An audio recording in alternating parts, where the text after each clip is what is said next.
I'm tracking a powerful line of thunderstorms. It's coming across the deep south. Well, I'll show you what time it arrives here and what we'll expect. Tornadoes across the south. We'll show you the damage the storm system has already brought to places like Oklahoma. And preparing for those power outages, the technology Duke Energy is using to help keep your power on during today's severe weather. High winds, one of the main concerns here as we get our Wednesday started here together. I'm Jeff Hogan.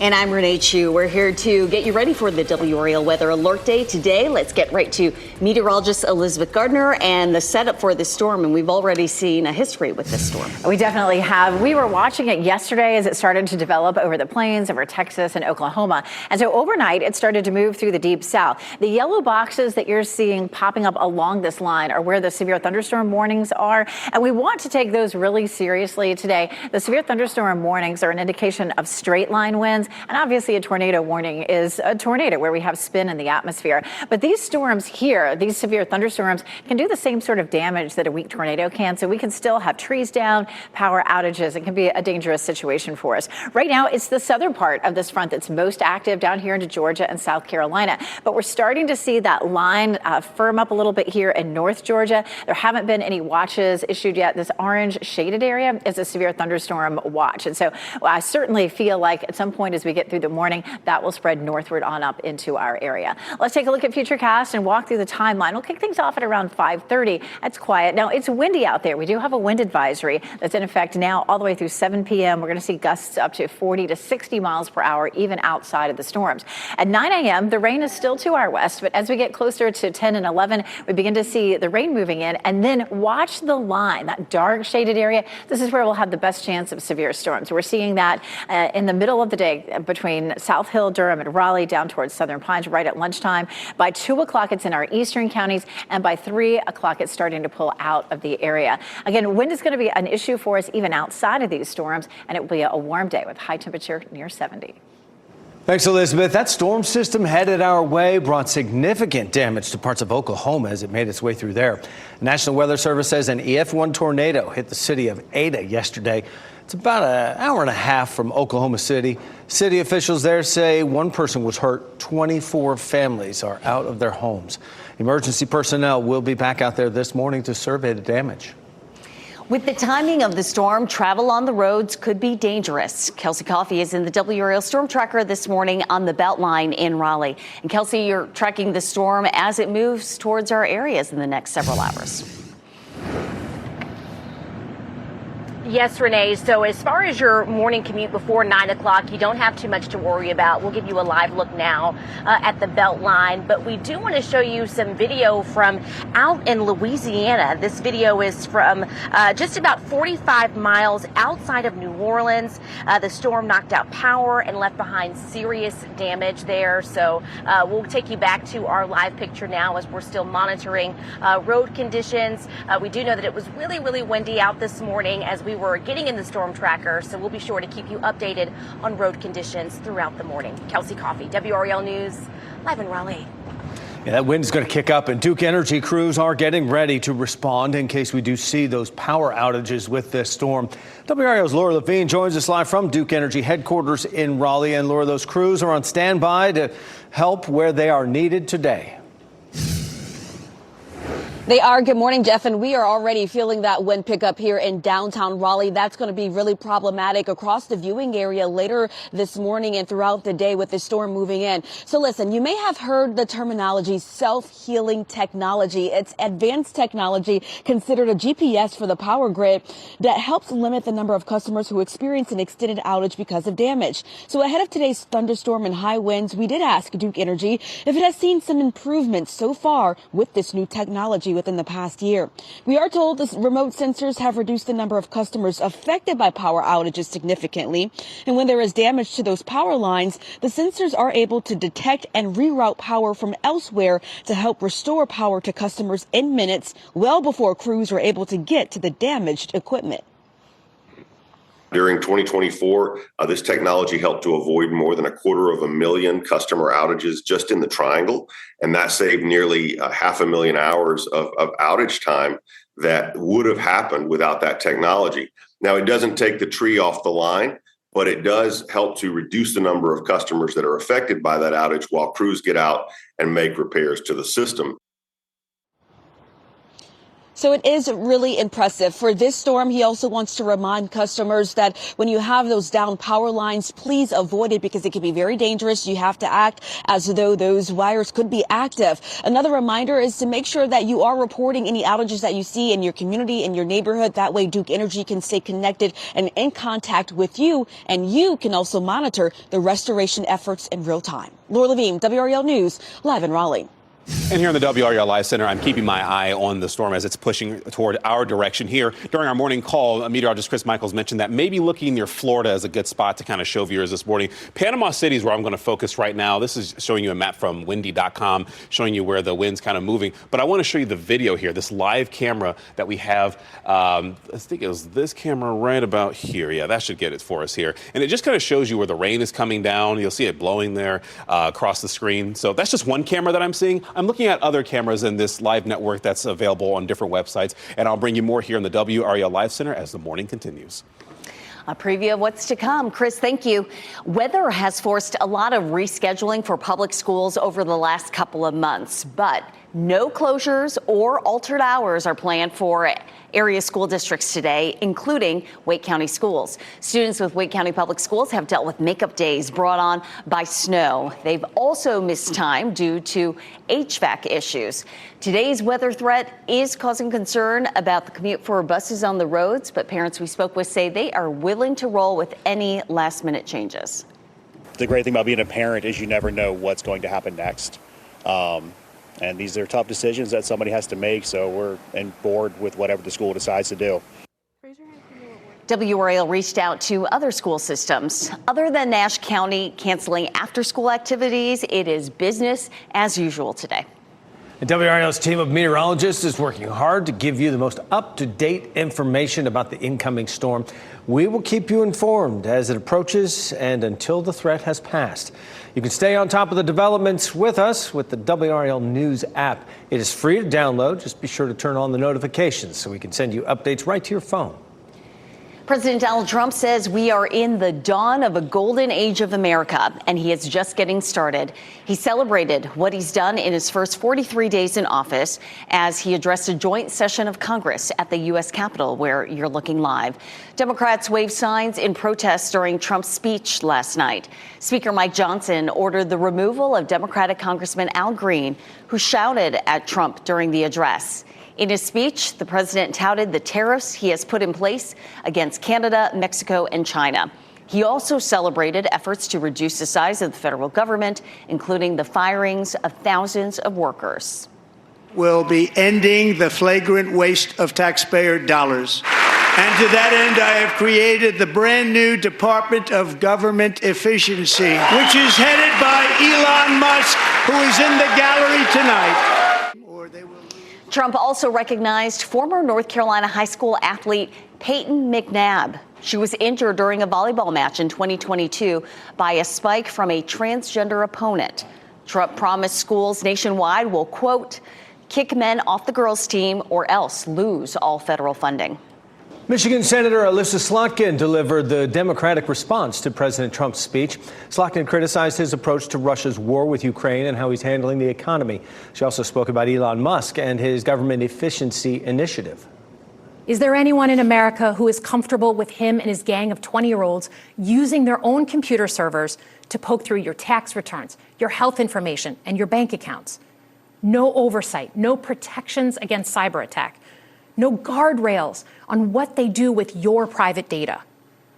We need a more efficient government. And that's seen in the Oval Office. She closed her speech with a call to action for Americans to not tune out. Slotkin was elected in November after representing Michigan in the House since 2019, replacing long-serving Senator Debbie Stabenow. Tariffs against imports from Canada and Mexico should be rolled back as early as today. Stocks closed lower for a second straight day because of uncertainty among investors. The newly enacted tariffs are expected to lead to price increases for food as well as cars and other products. Speaking on Fox Business, Commerce Secretary Howard Lutnick said President Trump is working on a deal between the countries. The Trump administration wants Canada and Mexico to do more to stop the flow of fentanyl and illegal immigrations into the U.S. Today, you can learn more about plans to widen NC 42 in the Clayton area. NCDOT plans to widen 8 miles of NC 42 between US 70 Business and NC 50. See it here on this map. The mostly 2-lane highway there would be widened to 4 lanes with a raised median. You can learn more about this and give your feedback during an open house from 5 to 7 tonight at the Clayton Center. Skipping the service, changes to the Ash Wednesday ceremony at the Vatican today as Pope Francis remains in the hospital. Boots on the ground. CDC officials now in Texas as the measles outbreak grows. How many people are now hospitalized? And we'll give you a live look at Sanford right now. Today is a WRAL weather alert day with nasty weather arriving in several hours. When and where we can expect the strongest wind and the possibility of a tornado.